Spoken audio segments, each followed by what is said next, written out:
देंगे एक ऐसे शहर की जिसने रेत के टीलों से उठकर गगनचुंबी इमारतों का साम्राज्य खड़ा कर दिया।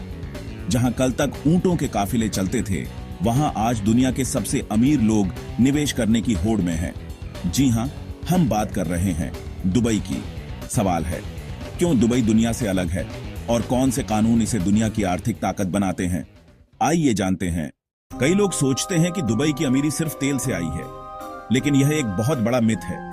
सच तो यह है कि आज दुबई की जीडीपी में तेल का हिस्सा 1% से भी कम है। यह कोई तुक्का नहीं, बल्कि दशकों पहले बनाई गई एक सोची समझी रणनीति का नतीजा है। तो फिर इस आर्थिक चमत्कार का राज क्या है? असली ताकत है विजन और उसे हकीकत में बदलने वाली नीतियां। इसकी नींव 1970 के दशक में ही रख दी गई थी। दुबई के शासकों ने समझ लिया था कि तेल का खजाना हमेशा नहीं रहेगा।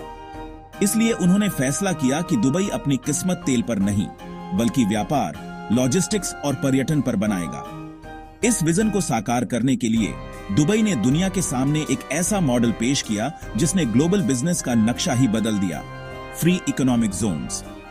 यहां विदेशी निवेशकों को वो मिला जो उन्हें कहीं और नहीं मिल रहा था।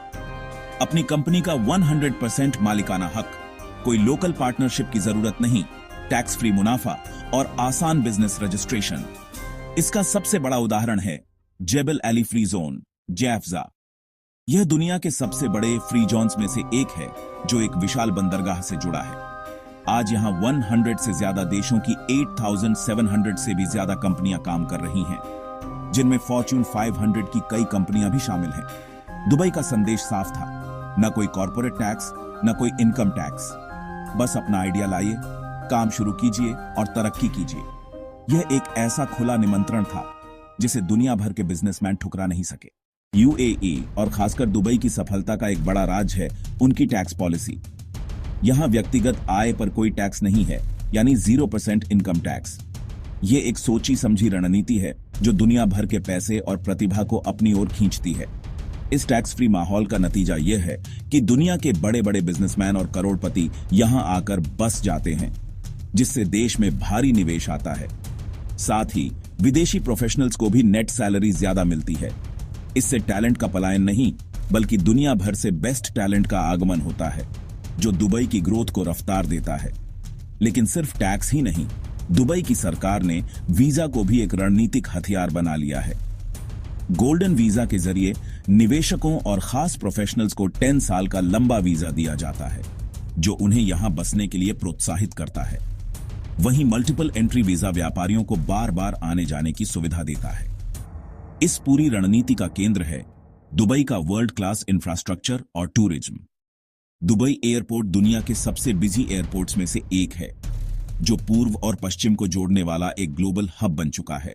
दुबई के कानून कड़े हैं, अपराध दर बेहद कम है, मनी लॉन्ड्रिंग, चोरी, ड्रग्स पर सख्त सजाएं, सुरक्षित वातावरण विदेशी परिवारों और निवेशकों को आकर्षित करता है।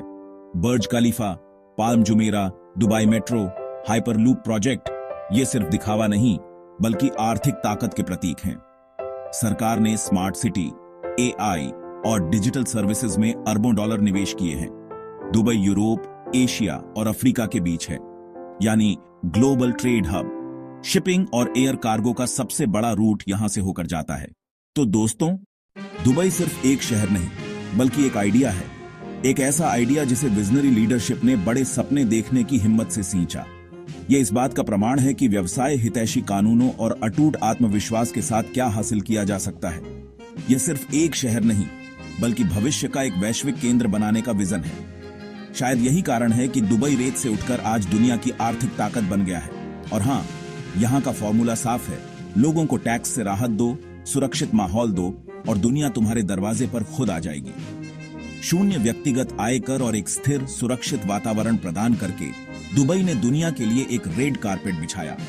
इसने न केवल धन को, बल्कि दुनिया की सर्वश्रेष्ठ प्रतिभा, इनोवेटर्स और सपने देखने वालों को भी आकर्षित किया। फिलहाल के लिए इतना ही। मैं नूजल चौहान लेकर आऊंगा विश्लेषण के अगले एपिसोड में एक और गहरी पड़ताल। तब तक मैं आपको इस विचार के साथ छोड़ जाता हूं, क्या दुबई मॉडल को दोहराया जा सकता है? हमारे साथ जुड़े रहिए, सोचते रहिए और सवाल पूछते रहिए, क्योंकि जवाबों से भरी इस दुनिया में सही सवाल ही असली ताकत हैं।